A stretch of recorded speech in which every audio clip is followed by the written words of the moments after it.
Question number 10 कहता है in figure 13.12 you see a frame a lamp set. It is to be covered with a decorative cloth. The frame has a base of diameter 20 cm and height 30 cm.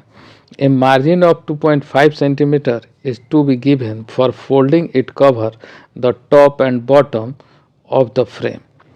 Find how much cloth are required to covering the landscape.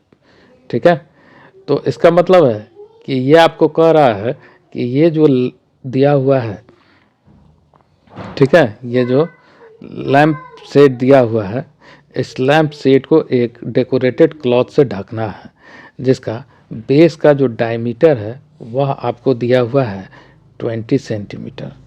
ठीक है, और जो इसका height है वो आपको दिया हुआ है 30 सेंटीमीटर.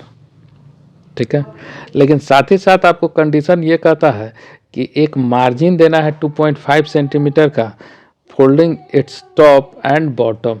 टॉप और बॉटम दोनों को कवर करने के लिए 2.5 सेंटीमीटर का मार्जिन देना है. तो सवाल में कुछ भी विशेष नहीं है. ठीक है, सवाल में जो आपका डायमीटर दिया हुआ है वो है आपका 20 सेंटीमीटर.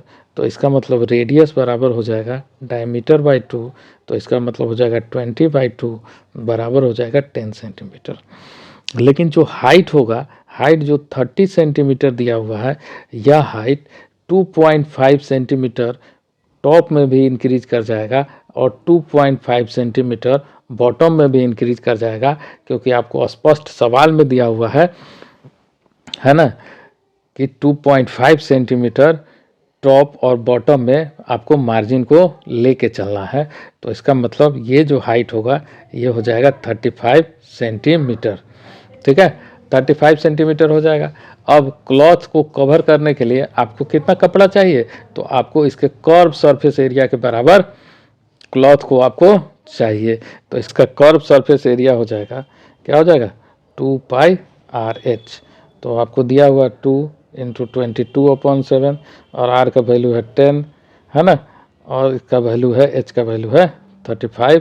तो 7 5 जा 35, है ना, ये हो जाएगा 5 2 जा 10, मतलब 2200 सेंटीमीटर स्क्वायर.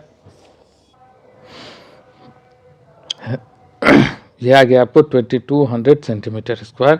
तो इसका मतलब hence total cloth required for covering the lamp set